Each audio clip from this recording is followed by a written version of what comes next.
Graham Porter's arms ached as he hoisted a designer suitcase out of the back of the glossy black town car, sweat clinging to the back of his shirt, despite the ocean breeze whispering through the palm trees of the Eden Palms Resort. "Daddy, can we go to the pool now?" A tiny voice chirped from behind him. "Soon, Emmy," he said, turning to his 6-year-old daughter who was gripping her pink backpack and a slightly worn teddy bear. "Let me finish helping the lady first, okay?" The woman hadn't said much beyond "thank you" when the hotel valet fumbled with her luggage. She had stepped out of the car in a navy dress and sunglasses that probably cost more than his entire monthly paycheck. Her heels clicked against the marble steps as she walked ahead toward the lobby, barely glancing back. Graham didn't mind. He wasn't here to charm guests, he was here for work and for Emmy. The bellhop had disappeared mid-shift, and Graham, a part-time maintenance worker at the resort, had jumped in to help. He needed the extra cash. Every hour counted now that his wife had walked out 2 years ago and left him with an old Honda, a stack of unpaid bills, and a little girl who relied on him for everything. He pushed the cart loaded with her luggage through the front doors, praying Emmy wouldn't start asking for ice cream again. The woman was already at the check-in desk, her phone pressed to her ear, her sunglasses still on. "No, tell them I don't want the Shanghai proposal unless it's redrafted with the logistics clause adjusted. I'm not repeating myself again. I'll be offline for a few hours, handle it." Graham blinked.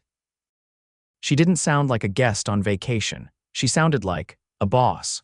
"Room 1902, the receptionist chirped. "Penthouse suite, figures." He followed her discreetly to the elevator, Emmy skipping beside him. Inside, the woman finally turned. Her sunglasses slid down slightly as she looked at him and then at Emmy. "You work here?" she asked, her voice smooth but direct. "Yeah," Graham said, adjusting his grip on the cart. "Just covering for the bellhop." She glanced at Emmy again, who was now humming to her bear. "She yours?" "Yep." "I'm a dad first, everything else second." Her lips twitched in a way that might have been a smile. "That's rare." "I get that a lot." The elevator doors opened on a floor with golden trim and a private hallway. He wheeled the cart forward, but Emmy had already dashed toward the balcony window in the suite. "Daddy, look." "You can see the whole ocean, Emmy," Graham called gently. "Don't touch anything." The woman, clearly someone used to commanding boardrooms and silence, watched the little girl with something close to curiosity in her eyes. "She's fearless," she said. Graham chuckled. "Takes after her mom."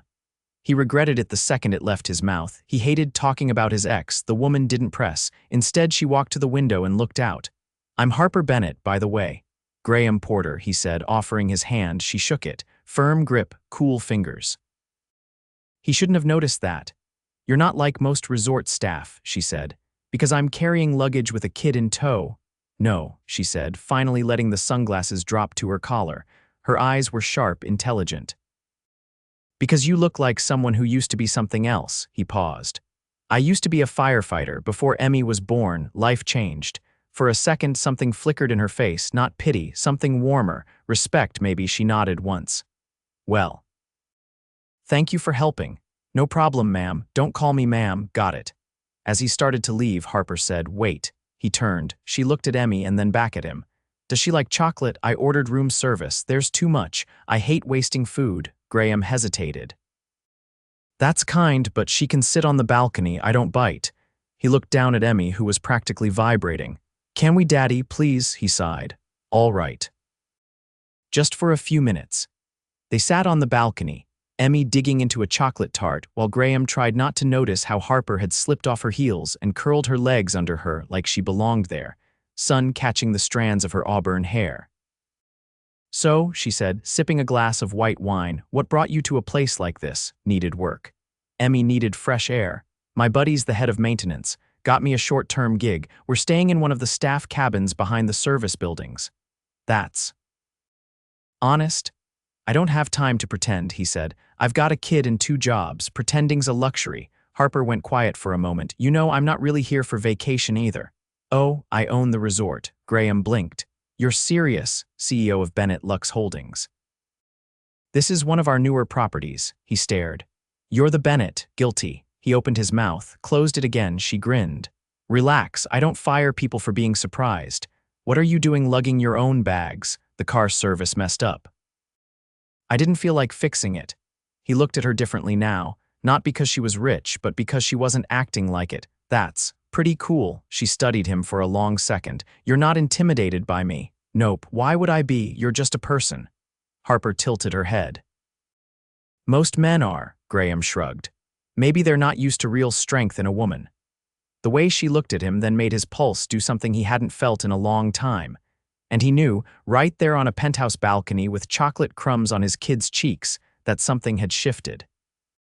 Harper was already looking at him like she'd seen something she wasn't expecting, something solid, something strong.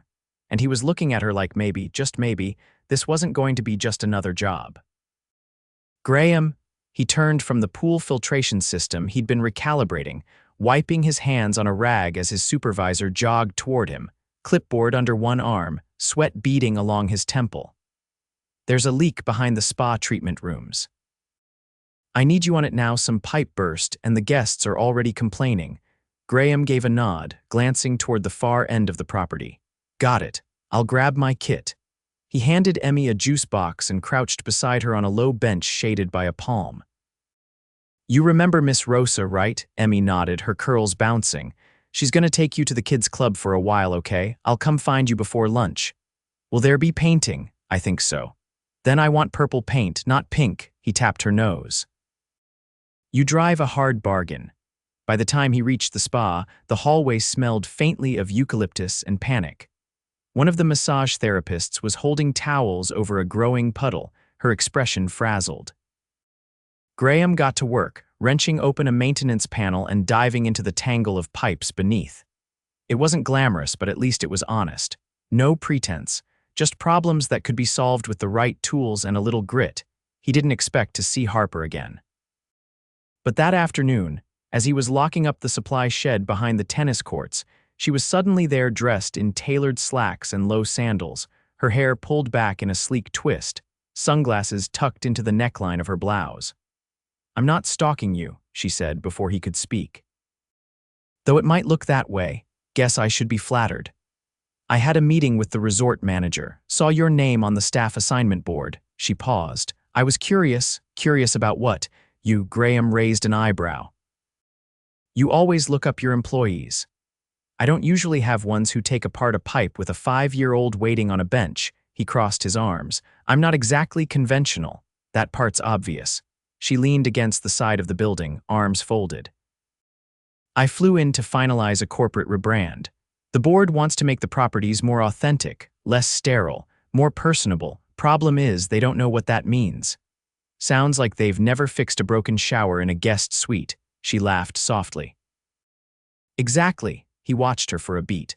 So what? You're looking for branding inspiration from the guy who unclogs drains. Maybe I'm looking for someone who doesn't care who I am. That caught him off guard. He didn't answer right away. Harper stepped closer, her voice low. Everyone I meet wants something. A contract, a connection, a shortcut. You didn't even blink when I said I was the owner. I blinked, he said. I just didn't bow. That made her smile, not a polite press of lips, but something real. She looked down for a moment, then back up. I have a dinner tonight, a formal one, board members, potential investors. I need someone who can talk to people without sounding like a robot. Sounds like you've got a whole resort full of staff trained for that. I don't want staff. I want someone who'll say what they think. Someone who won't lie to impress anyone. Graham narrowed his eyes. Are you asking me to come to a corporate dinner? Not as a date, she said quickly. As a guest consultant, he laughed. You just made that up. Maybe, but it sounded good. Harper, I don't own a suit. I've got one dress shirt with a stain on the cuff, and I haven't been to anything formal since my sister's wedding. I'll have something sent to your cabin. Just show up. He hesitated. What about Emmy? There's a certified sitter on staff, background checked, first aid certified. She'll be with other kids in the club's evening program. I had it looked into. You had it looked into? I'm thorough. He exhaled through his nose. Why me? Her gaze didn't waver. Because you're not trying to impress me. And that, ironically, is very impressive. That night, he stood in front of the mirror in the cramped cabin bathroom, tugging at the cuffs of a charcoal jacket that fit like it had been tailored for him. The tag said Brioni. He didn't want to know how much it cost. Emmy twirled behind him in a new sundress someone had dropped off with his suit. You look like a movie star. He knelt to tie her sandals. You look like you're about to rule the world. I already do, she said seriously. He grinned, heart tugging. Be good for Miss Layla, okay? I will. But if they don't have purple paint, I'm telling. The dinner was on the rooftop terrace, with soft lighting strung between palms and the sea glittering in the distance. Waiters weaved between tables, and the hum of expensive laughter floated on the night air. Graham felt like a fish in a crystal chandelier shop. Harper spotted him immediately. Her dress was slate blue, elegant without being flashy, and her hair was down tonight, loose around her shoulders. She walked toward him with purpose, heels barely making a sound on the stone tiles. You clean up well, she said. You bribed me with a suit. That's cheating. Not bribery. Incentive. As the night unfolded, she introduced him without fanfare, letting him speak when he wanted, never pushing. He found himself talking about practical things, what guests complained about, what made them happy, how the staff constantly fixed problems that the executives never saw. The board members listened. More than once, someone scribbled notes. You've got their attention, Harper murmured at one point. I'm not trying to. Exactly. Later, as the dessert plates were cleared, she leaned closer and said, Let me show you something. She led him past the bar, through a side door, and up another flight of stairs to a private viewing deck. The ocean stretched into the night, moonlight rippling across the waves. I come up here when I need to think, she said. No one else knows about it. I feel honored. I wanted you to see what I see from up here. He looked out, the wind tugging at his collar. It's beautiful, she turned toward him. So are you staying? He met her eyes. You mean after this job ends? I could find something more permanent. He gave a quiet laugh. You don't even know what I want. Then tell me. He searched her face. She wasn't playing games. Wasn't offering charity. She saw him. I want Emmy to have a place where she doesn't feel like we're just surviving. I want to be done patching roofs and fixing leaks just to scrape by. Harper nodded once. Then let's build something better. The air shifted between them, charged, silent, full of everything neither of them had dared say before. And for the first time in a long time, Graham didn't feel like the one carrying the weight. He felt seen. And maybe, just maybe, he wasn't the only one. The next morning, Graham was on his knees under a faulty towel warmer in the women's steam locker room when one of the housekeepers handed him a small, cream-colored envelope with his name on it, no logo. No handwriting. Just a wax seal pressed into the flap. He wiped his hands on a rag before opening it. Inside was a single card, lunch, my villa, 1 o'clock, bring Emmy. No signature, no explanation, but it didn't need one. He glanced at the time on his watch. Just enough to finish the repair, shower, and pray Emmy would be in a cooperative mood. At exactly 1 o'clock, he knocked on the carved wooden door tucked at the end of a winding path that curved away from the main resort. The villa stood apart from the others, slightly elevated, with a view that stretched over the cliffs to where the sea met sky in a perfect horizon. Emmy fidgeted beside him, holding a paper fan she'd made that morning. Is this the lady with the balcony cake? Graham smiled. Yeah, that's her. The door opened before he could knock again. Harper was barefoot, wearing loose cream trousers and a linen blouse knotted at her waist. Her hair was damp, curling slightly at the ends like she'd just stepped out of the shower and hadn't bothered with anything beyond that. Right on time, she said, stepping back to let them in. Hope you're hungry. The villa was different from the sleek penthouse. It felt lived in. There were books on the low coffee table, a scarf draped over a chair, a pair of sandals kicked under the couch, and the scent something citrusy and warm wrapped around them as Emmy darted toward a basket of seashells by the window.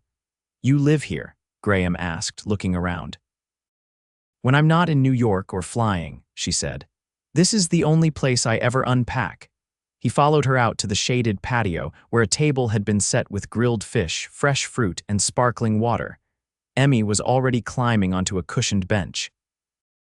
This is the fanciest lunch I've ever had, she whispered to him. Harper poured lemonade into a glass for her. I figured if I was going to steal your afternoon, I'd make it worth the trouble. You didn't have to do all this, Graham said, unfolding a linen napkin. I know. That's why I did. They ate mostly in silence at first, the sound of waves and seabirds filling the space between forkfuls.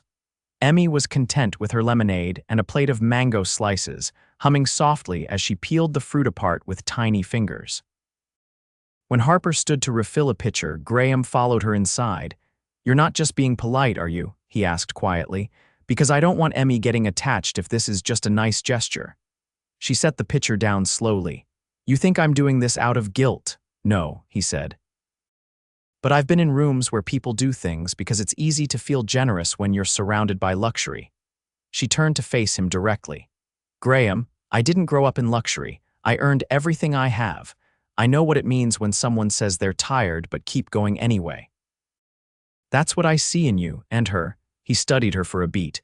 "You've got a way of saying things that sound simple but feel like more." "That's because I stopped lying to myself a long time ago." He glanced back toward the patio. "She likes you. I like her too."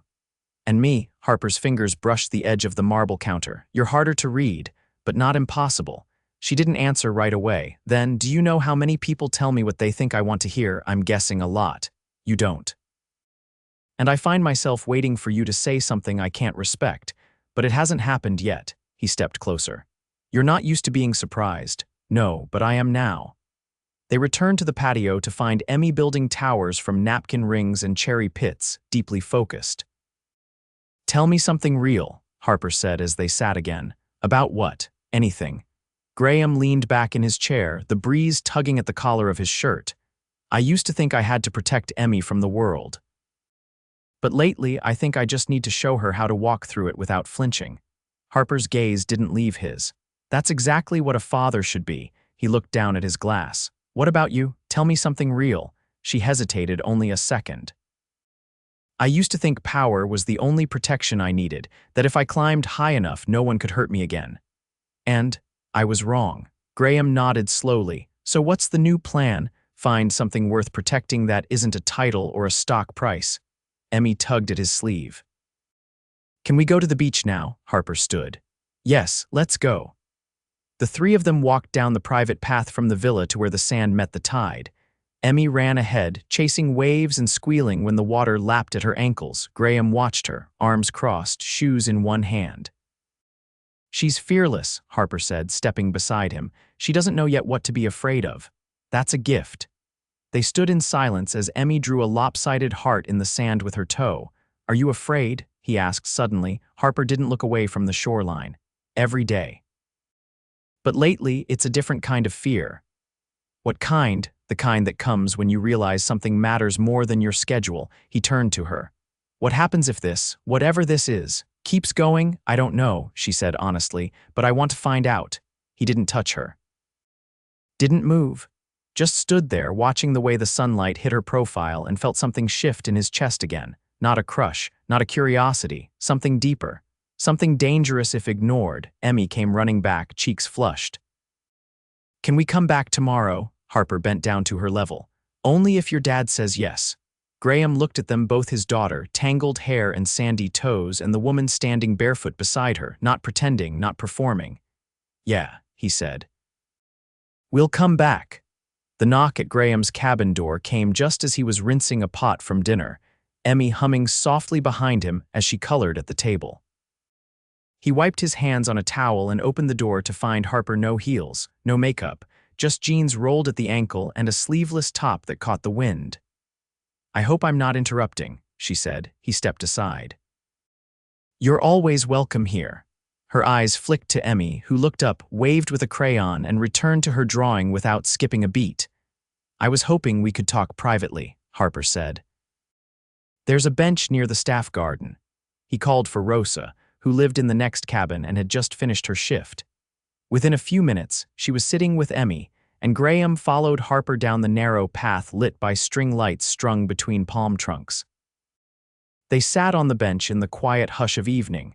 The sounds of the main resort were distant clinking glasses, faint laughter muted by distance, and the thick scent of night jasmine. "I got a call today," Harper said. "From Manhattan. My CFO wants me to return by the end of the week." He leaned forward, resting his elbows on his knees. "So that's it then? Not unless I say it is." He turned to her. "What does that mean?" When I started building my company, I told myself I'd never let anyone or anything distract me from the goal, no matter how lonely it got. No matter how many people I left behind. And now, I'm starting to think I built something impressive but not complete. He looked at her, trying to read the expression she wore. It wasn't uncertainty. It was something closer to resolve. "You don't need my permission to change your life," he said. "I don't. But I need to know if I'm choosing something real." Graham stood, walking a few paces to where the shadows stretched into the garden's edge. "This isn't a summer fling, Harper. I don't want Emmy thinking people come and go like seasons. I'm not going anywhere unless I'm going with a reason." He turned. "Are we talking about a job offer?" She shook her head. "No, I'm talking about a life offer." He stared at her, heart thudding once hard. She stepped closer, her voice lower now. "There's an opening on my executive team, director of property operations. It's based here. It's not charity. It's a position for someone who understands how this place breathes. Harper, I fix broken AC units and leaky pipes. And you understand people better than anyone I've ever hired. You see what matters. You lead without trying to lead." He was quiet for a long moment. "What about you? Are you staying?" "I've already made the arrangements," she said. "I'm moving my primary office here. I'll fly back as needed, but this will be home." He felt the ground shift beneath him, not the sand, not the soil, but the foundation of everything that had seemed temporary suddenly becoming real. "I don't want Emmy growing up thinking happiness is something we have to visit once a year," he said. "I want her to wake up to it. Then let's give her that." He stepped forward, closing the space between them. "This isn't convenient for you, Harper. You're giving up control." "I'm choosing connection over control," she said. "For the first time in my life, this time when he kissed her, it wasn't uncertain or cautious, it was grounded, sure. A promise made beneath the stars, and between two people who had nothing left to prove, only something left to build. Later that week, they stood together on the same balcony where they'd shared chocolate and awkward introductions. But this time, Graham was in a crisp shirt with cufflinks he hadn't bought, and Harper stood beside him as his partner, not a guest, not a boss, but a woman who had chosen him in return. Emmy raced down the hallway behind them, clutching a seashell she'd found that morning. "Look," she called. "It's shaped like a heart." Harper crouched beside her. "It's perfect." Graham watched the two of them, his daughter and the woman who had once arrived like a storm he didn't see coming and now felt like the calm after it. "I signed the contract," he said when Harper stood again. "Director of Property Operations starts Monday. And I updated my residency status this morning. My villa's no longer temporary. Neither are we." She looked at him, eyes steady. "No, we're not." They didn't need a grand announcement or champagne toasts. Just the quiet certainty of a life built not on convenience, but on choice. In the weeks that followed, the resort changed subtle, intentional shifts. Staff were given more say in operations. Guests noticed the warmth that had always been there but now had structure behind it. And Harper Bennett, once known for her unshakable ambition, became known for something far more powerful: balance. Graham walked the property now with a new badge and a deeper purpose. He still got his hands dirty, still listened more than he spoke. But there was a clarity in him now, a man not rebuilding but building forward. And every evening, when the sun dipped low and families gathered for dinner on the terrace, he would glance to the far end of the resort where a little girl laughed freely, barefoot in the grass, and a woman leaned against the balcony railing, watching them both like her world had finally landed exactly where it was supposed to. Because it had. The late afternoon sun cast gold across the resort's boardwalk, where Graham stood beside a line of staff, clipboard in hand. A new shipment of eco-friendly cabana furniture had arrived for the beach suites, part of Harper's latest initiative to reduce the resort's footprint. She'd tasked him with overseeing the rollout, but she hadn't hovered, just handed him the memo and trusted him to lead. He didn't need her to say she believed in him. He could feel it in the way she delegated, in the way she never second-guessed his decisions. And that, after years of scrambling to be heard, was everything. From the corner of his eye, he saw her approach, sandals in hand, hair tousled from the breeze. She walked with ease now, not as the woman carrying empires on her back, but as someone who'd finally chosen stillness. Any disasters? She asked, nodding toward the assembled carts. Only one splintered lounger already swapped, Graham said. Delivery teams ahead of schedule. I knew I hired the right man for the job. You didn't hire me, Harper. You asked me to build something with you. That's different. She paused, searching his face. You remember everything I say. I remember everything that matters. Her fingers brushed his wrist just lightly, the gesture casual yet charged. There's something I've been meaning to ask you. Shoot. Will you come with me to Manhattan for the Foundation Gala next month? He blinked. You want to take me to the Bennett Lux flagship event. I want you by my side, not as an employee, as my partner. He studied her. That's a pretty public statement. I'm done hiding what makes me happy. A group of guests passed, nodding to Harper, who offered a polite wave. Once they were gone, Graham said, You sure you want the tabloids asking why the resort CEO brought a maintenance guy to the top floor of the Met? You're not a maintenance guy anymore. I still wear boots. She leaned closer, voice warm. That's exactly why I want you there. He didn't answer right away. Then, all right, but you're picking the tux. I'm not trusting myself with anything fancier than a polo, she grinned. Deal. That evening, Emmy tugged on Graham's arm as they walked through the garden path toward the villa. Are we going to live here forever now? She asked, head tilted, her voice full of quiet hope. He looked down at her, her cheeks sun-kissed, her hands sticky from the peach gelato Harper had let her eat before dinner. If forever means waking up with the ocean outside and people who love us nearby, then yeah, I think this is forever. Good, she said, because my bear likes it here. Harper was waiting on the villa's porch, the table set for dinner beneath a canopy of tea lights. A soft instrumental track flowed from hidden speakers nearby, and the smell of roasted vegetables and grilled shrimp filled the air. She stood when she saw them, crossing the porch in bare feet. Perfect timing. Emmy ran to her, arms outstretched, and Harper caught her without hesitation. You're getting stronger, she said, or I'm getting weaker. I'm gonna do cartwheels tomorrow, Emmy declared. Daddy said I can if I practice not falling on my face. Well, that sounds like excellent parenting, Harper replied, sending Graham a glance that made his heart twist with quiet joy. Over dinner, they talked about things that had nothing to do with work, silly resort guest stories. Emmy's new obsession with sea turtles, Harper's failed attempt at baking banana bread the night before. The conversation felt easy, like it had always been this way. After Emmy fell asleep in the guest room, her arms wrapped tightly around her bear, Harper joined Graham on the porch swing, 2 glasses of wine between them. I never imagined this, she said softly. What? Owning a resort? No, sitting still. Sharing silence with someone and not needing to fill it. He looked at her, the way the moonlight softened her features. You don't have to imagine anymore. She turned to him fully, her eyes serious. I want to make something clear, Graham. I'm not just in love with the way you've changed this place. I'm in love with the way you see the world, with how you never needed my money or my name or my connections, just me. He reached for her hand. I fell for you the moment you offered my kid dessert without blinking. Everything after that just proved I was right. A pause stretched between them, full of everything unspoken. Then Harper said, Will you marry me? He blinked. That's not usually how this goes. I'm not usual. He laughed, a deep and quiet sound. No, you're not, she waited. I was going to ask you next week, he said. I had a whole thing planned, sunset ring speech. I even asked Emmy if she thought it was a good idea. What'd she say? She said, finally. Harper laughed, then blinked fast. So he stood, pulled her gently to her feet, and cupped her face. Yes, I'll marry you, and not because you're Harper Bennett or because you own this place, but because you make me want to be better every damn day.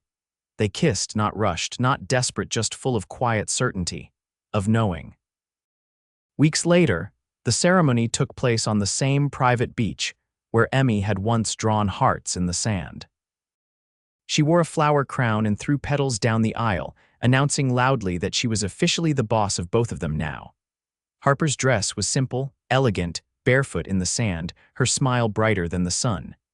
Graham wore a linen suit, no tie, sleeves rolled, eyes never leaving hers. There were no press, no investors, no board members. Just a string quartet, white lanterns swaying in the breeze, and a gathering of people who'd watched them go from strangers to something unbreakable. When they kissed, Emmy shouted, "Now we're a real team." Laughter followed, and someone popped champagne, and the music swelled as the three of them danced barefoot in the sand, the tide tugging gently at their feet. They didn't need to say forever. It was already understood. Because for the first time in all their lives, each of them had exactly what they'd once only dreamed of: a home, a family, a love that felt like peace. And this time, it wasn't going anywhere.